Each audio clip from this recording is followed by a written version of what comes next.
And now I introduce you to Sara Newman, the mother of Eitan Newman, who was killed in Gaza in 2004. May no one ever have to know the pain that a parent goes through to lose a child. Sara was born in Jerusalem, where she and her husband raised 3 sons. Her 2 older boys are married and have given her 8 grandchildren, Kenan Hara. In 2004, Sara's youngest son, Eitan, was killed during his army service. The family has made a conscious effort to move their life forward and not to wallow in misery. To honor their son, the Newman family has set up a charitable fund which does household repairs for needy people. And with that, I introduce you to a mother who's going to share her heartbreaking story. My name is Sara.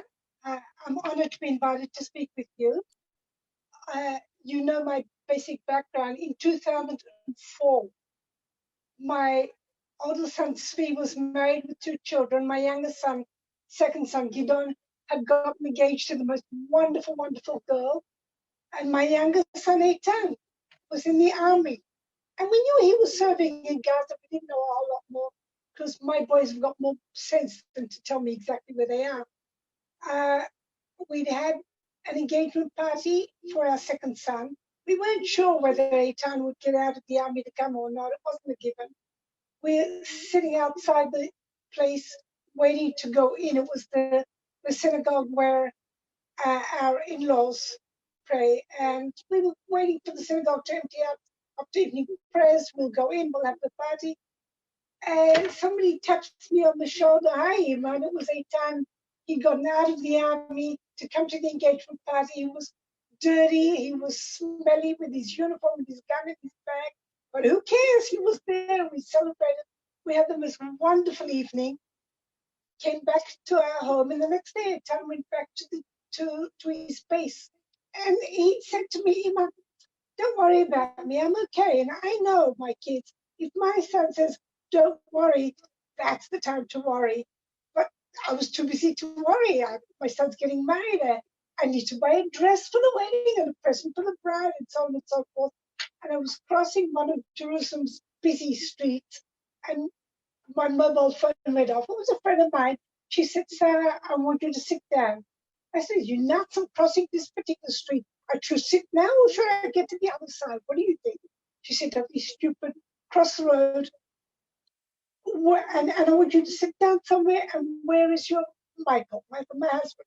I said, he's at work, I assume. Where's your husband? She said, don't get funny with me. I knew something had happened. She had me couldn't worry, but didn't say what. And she somehow said the word Eitan. Okay, I got the picture. I hung up. I live in Israel. I've been living here most of my life. I know what that kind of phone call means. I called my husband. I said, Michael, and I never called him at work. I don't call people at work. Work is for work, home is for social. I called him at work and I said, Michael, I want you to come home and I want you to come home now. And I want you to come home in a taxi. I've never done that. He got a shock. I called a taxi. He went to get money from the cash point for his own taxi. I'm in the taxi and I started calling my other boys. I called my second son, the young bridegroom. He don't want you to come home now. And he said, okay, I'm coming. He was in a yeshiva in Ramat Gan. We live in Jerusalem, different town. We hung up and I called him back and I said, what do you mean I'm coming? You don't even ask why? What did you hear? I said, well, Ima, I spoke to so-and-so good friend who told me that Eitan has been badly injured. And I was so happy. I thought, he's injured, he's in the hospital, they're going to take care of him, everything will be fine. And then I thought myself, a mother is happy that her son is injured, something is not right here. I get home, it's the 21st century, you run to internet, and in the internet I read that an armored personnel carrier had gone into Gaza with 6 soldiers and 100 kilos of explosives. And the armored personnel carrier was on its way out already after a successful mission, and it was hit by a rocket-propelled grenade at 0 range. I'm not a ballistics expert, but I realized immediately that nothing survives an RPG at 0 range.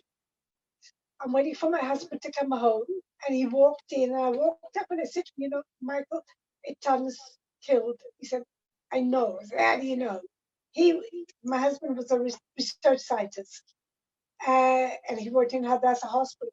He said he was going to get money to come home with. And he saw there are always a lot of soldiers in Hadassah, but he saw 3 who were looking very serious. He walked up to them, intuition. He said, you're looking for someone. They said, who are you? And he told them, they said, come with us. And he thought, like me, as Tom was injured, he's in Hadassah, they'll take care of him, great. They told him Etan had been killed, they brought him home. And we don't really know what to do. We don't have experience in this sort of stuff. And a very close friend called up and said, Sara, we want to come. Fine, come. I wasn't thinking. And slowly the house filled up with soldiers and officers and friends. And in the days of mobile phones, even though other soldiers from his unit who knew what had happened were told, don't tell anybody, nobody's going to tell anybody, just the girlfriend, who's going to tell just her mother, who's going to tell just news travels. Good news, bad news can't be helped. We were wondering what to do, and the army chaplain came in and he said, ordinarily we'd be making arrangements for a funeral, but because of the nature of the incident, there are no body parts, there's nothing to bury. I don't know the halachic laws of burial, but I know you need certain part of the body, certain percentage, something. It's not, you don't make a whole funeral for an earlobe. We're waiting and waiting and waiting. 2 days later, there was apparently enough to bury. We had the funeral, and there were 6 funerals together, one after the other, bach, bach, bach. Ours was the first. And then you come home and you sit shiver. We're not really practiced at this. But during that time of the shiver, people arrived. People, all kinds of people I've never seen in my life. A little old lady came, a woman came with a little boy with a snivelly nose and dirty fingernails, stains on his t-shirt. And we didn't know who she was, but she has 3 boys. And we didn't know it. Her older son and her youngest son have some kind of really serious something. I don't know if it's Downs or retardation or what. I don't know exactly what the problem was. But the normative child, the middle child, was very much left alone. Eitan had heard about it. So once a week, he would go to that family, take this middle child out of the house. He'd kick a ball with him, he'd buy him a pizza, he'd do his homework. He was there for him. He took him, gave him a little bit of normalcy in all of this. A neighbor came in. We knew her not well. She was an older lady. She said, I have to tell you about your son. It would never happen that I would get off the bus and he'd get off the bus. And he always took my shopping home for me. He didn't leave it at the front door where I have to bend over to pick it up. He wouldn't leave me until he could put the shopping on the kitchen table. We had a lot of stories like that about the time. Things we didn't know. We knew he was a good kid. But that's what we knew. They're all good kids. Every mother's child is a good kid. But it came up and he was a really good.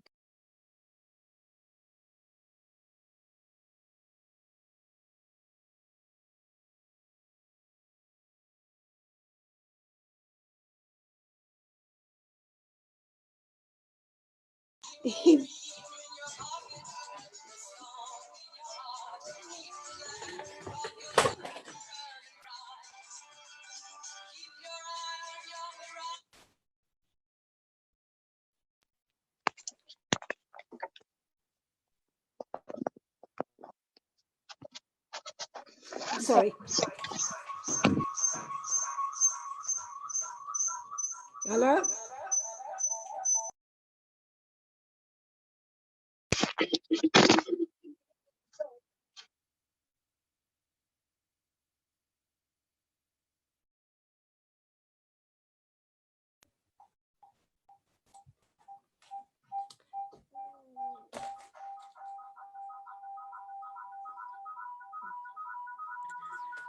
Hello? Hi, yes, it's a problem. It's always a problem with we have so many devices. You're gonna have to turn off the phone and I'll turn you on from the computer. Or just take the phone out of the room, that would be helpful.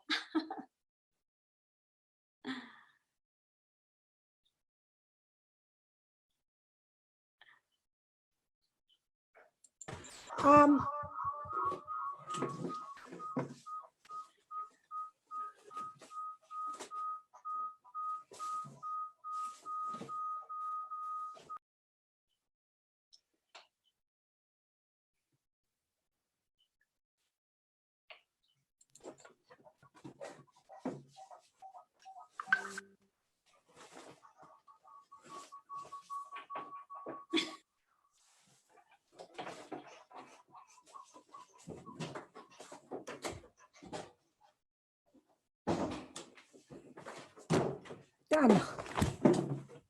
I'm sorry. Forgive me. Thank you. Technology is too confusing and Yeah. very busy these days with too much technology. Please continue. Eitan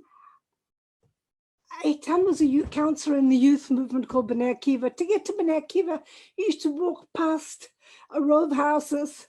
They're low-income houses, and the people who live there are mostly new immigrants from former Soviet Union.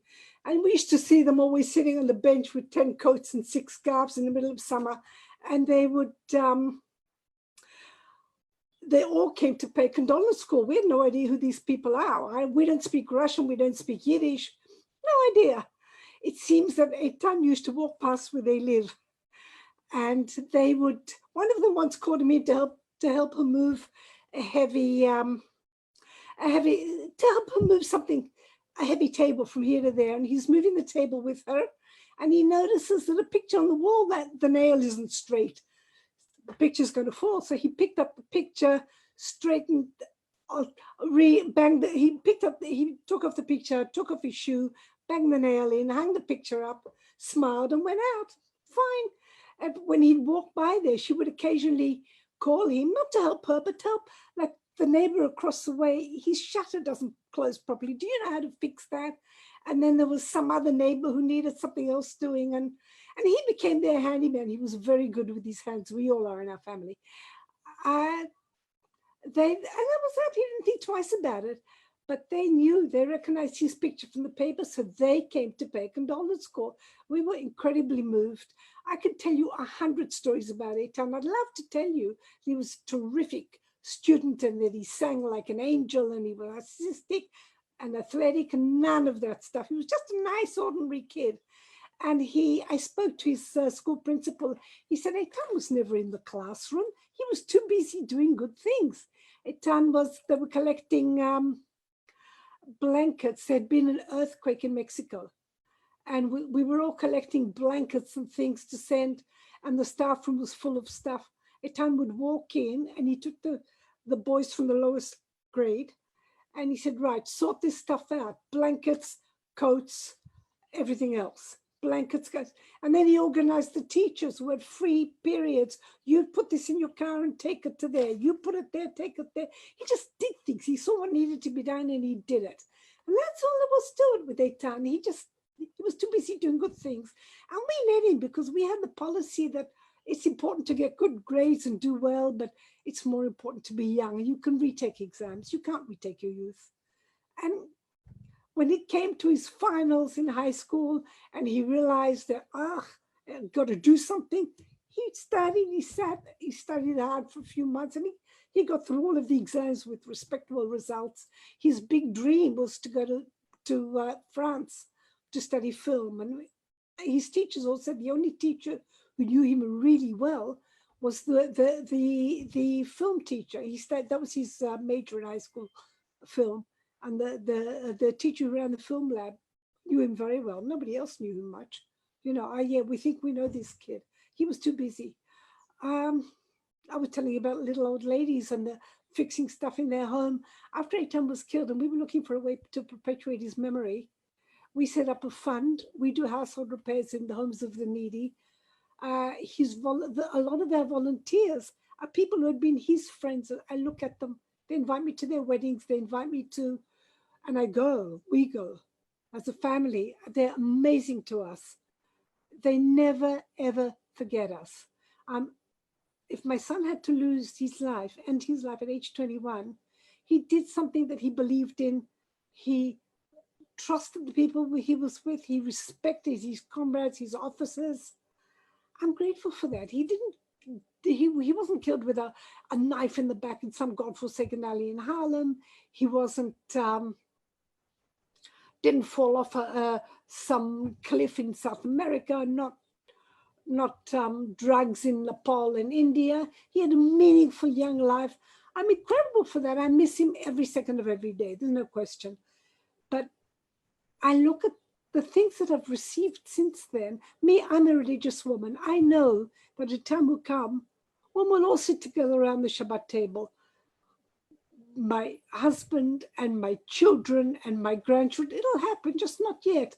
But meanwhile, I'm grateful to the country that I live in, who is so good to its bereaved parents. The Ministry of Defense and the Army compete with each other to see who can do more for the families. Ordinary people in the street. It took my neighbors would come around and deliver meals and stuff, even after the Shiva. They were sensational. And I remember it took about 3 months before I was allowed to fry an egg in my own kitchen. And I remember a friend took me to the supermarket. Another friend said, give me your shopping list. I'm doing your shopping. I said, no, I want to go to the supermarket. This was an exciting treat for me. I went to the supermarket. I was like a kid in your candy store. I have some of these and some of that. Don't know what this is. Let's have it. I had a massive trolley full of shopping. And the lady in front of me in the queue was one of these little old Russian ladies. She had a cottage cheese and eggs and I don't know, not much. And she said, here, go ahead. I said, don't be silly. You're in front of me. And B, you've got 4 things and I've got a mountain full.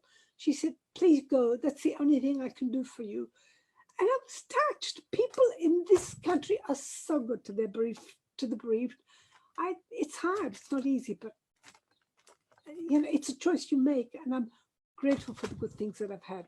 I believe that when somebody that you love passes on, they leave you something. I don't mean tangible things, obviously. And Eitan left me his friends who are still in touch with me. He left me so many good people. That's my message. It's a question of outlook. You can't decide what happens to you, but you decide what you do next with it. There are good things. It's just a question of recognizing them. That's it. I tell the kids when I speak to groups of pre-army boys, I always tell them that they have the pleasure and privilege of serving in an army that cares about them and cares about the family. That's that. Easy it isn't, but it is what it is. And you got to move forward, and that's what I do. And I want to thank you all for listening to me, for taking the time to listen to me.